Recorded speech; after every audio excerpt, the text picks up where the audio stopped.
So Kendrick, I know we was talking shit last episode. Yeah. He must have heard me. And, so he went on to diss the GOAT and my second GOAT, J. Cole, on the track Like That on Metro Boomin and Future's joint album, We Don't Trust You. Did y'all hear it? Yeah. I initially read the lyrics first. So I seen it on Twitter. Oh, he said that, you know, but I was underwhelmed when I read it. Drake stand here. Then I heard it with the beat, and I said, "Oh, okay, yeah, he's okay." Okay, I thought it was good. Cool. It sounded to me like, what'd you say in the last episode? You said he don't come out with an album for 10 years. Yeah. Look. He sounded like he woke up and heard what's that song? First person shooter. Yeah, and was like, "Are you talking about me? Let me say something." It's like, "Hey, man, he ain't talking about you." Sound like he's confused. Maybe I think it's some underground stuff. Why would you be fighting with these dudes? He said we the top 3. Why would you just randomly say it's the top me? He's saying it ain't room at the top. It's just one. He thinks he's the best. Yes. He got low man syndrome. That's what it is. Literally gotta be. But at the same time, though, I think what it's gonna breed is gonna be some good music. I think that Drake and J. Cole definitely have to respond. I know Drake is gonna respond, but I really want to see J. Cole respond. Like I never seen it. I ain't never seen J. Cole in some beef shit either like that either. That nigga, he beefed with Diggy Simmons. Because he briefly he did though like in like 2011 when he first came out. But apparently J. Cole had either had some bars or he had like briefly dated Diggy's Angela Simmons, the one that's with Yo Gotti now. Yeah. And Diggy came out and was like on Breakfast Club, was talking greasy and some shit.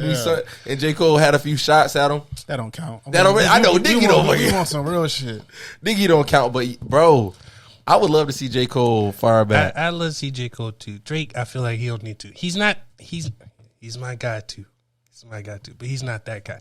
He's not the battle guy. You know, he was easily able to beat Meek. What about Meek Mill? Pusha T. Meek Mill. Did he Meek? Twin Meek. Yeah. No, Freak Mill. That's what they call him. Freak Mill. Tripping back to back. Freestyle. Bro, people are forgetting Drake is one of the most battle tested rappers. Because even however you look at the Pusha T beef, right? People acknowledge Pusha T as a like top lyricist person, and people always like to go straight to Duppy freestyle and Astoria Adidon and put it against each other. They was subbing each other for song, and it just was going going over people's heads. Yeah, like Common sent out a whole diss track. Did y'all know Stay Scheming was like a Common diss? Like that was he was going at him, killing him. You know what I'm saying? It bothers me when the guys get to acting like the broads. Come on. This nigga was going directly at Common. That's one of the greatest feature verses ever. You know what I'm saying? Like, this nigga is battle tested. But J. Cole, we never seen him in the ring. Kendrick, we never seen him in the ring. I want to see what happens. J. Cole win. Drake, I think, could win, but it's beneath him. I'm biased. I don't think K-Dot is a great lyricist, a great artist. He's creative. Lyrical, spiritual miracle. Yes, yeah, right? He's like a Childish Gambino on the level of the things that he could, you know, artistically. Yeah. But he's autistic if he thinks he could. He thinks he could do that. I don't think he's on the top 3. Let me ask you this: seeing how Twitter and social media reacted, do you think that Drake hate has risen to a point where people will just deem other people the winners of the beef just because they can upset Drake? I think that's what's going on. That's what I be saying, because social media will initiate who's going to win just because that's how they feel, not based off the facts. And I said that on the last podcast too. I mean, it's fucking crazy. How many artists of the Decades Award does Kendrick have? Exactly.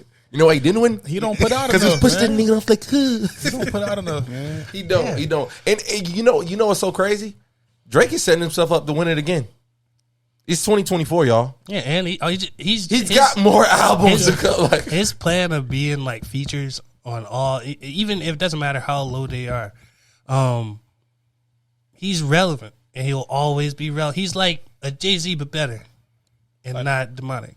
Who else would it's almost been 5 years in this other shit. Decade. Who else would you put ahead of Drake that had a chance? Yeah, that would have a chance. I can't even think about it, honestly. The only one I would ever put above Drake would be Wayne.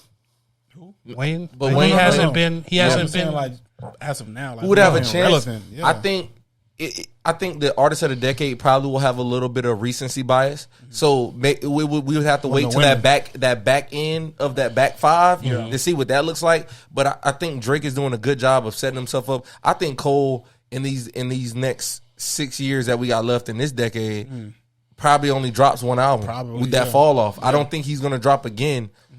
So I don't think Kendrick. I think Kendrick will drop one time, but I think Drake is gonna drop 2 to 3 more times in these last 5 years because he'll turn 40 within this. He's 37 now. So and you look at rappers like 2 Chainz, Future's already 40.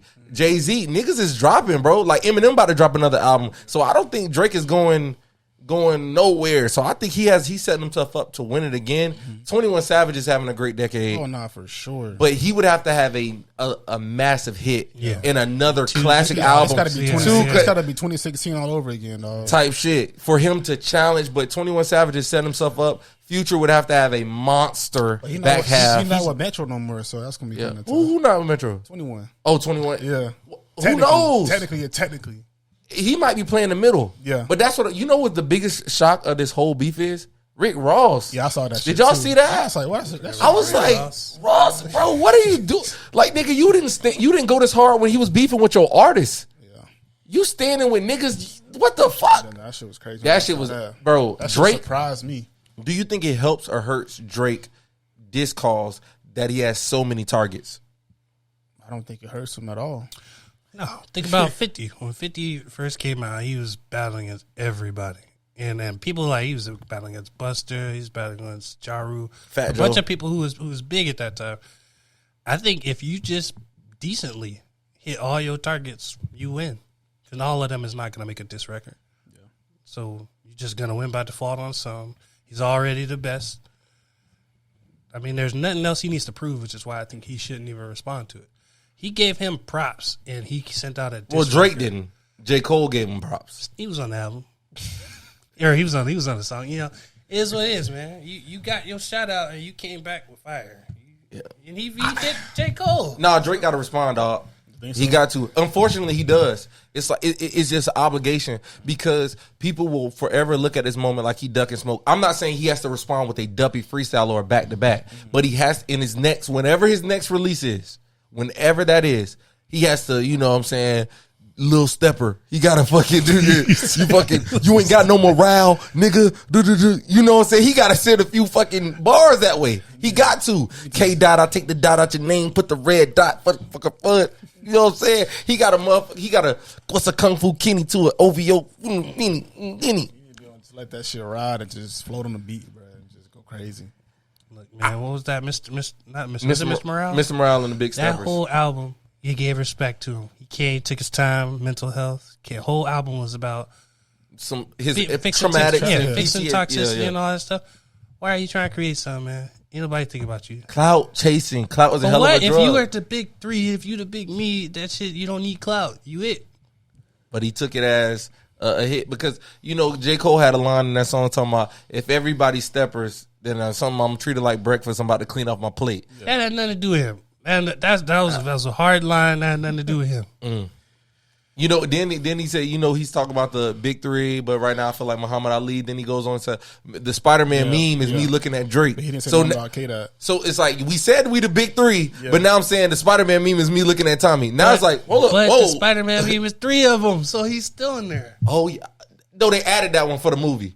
Because the initial look, man, look, he was in there. They mentioned him. Stop hating. The initial Spider-Man meme was the fucking the pointing. He wasn't on the track. Okay, could have been on all the right. track. To sum it all up, though, so does J. Cole need to respond, Tommy? I think he should, yeah, because we never seen him before. Yeah, I think he should. J. Cole should. I think Drake should clean off his fingernails, and then if he wants to, he can respond. I got faith in him. I don't think he can lose. I'm not scared. Go ahead. Hold up. Mike done did it again? This is the real spit. This is the real deal. All of that capping inside of your rapping, yeah, we do not even appeal. We talking about real feels, but you gon' be missing your meals. So go ahead and sit back and relax and go ahead and no capping, that's real.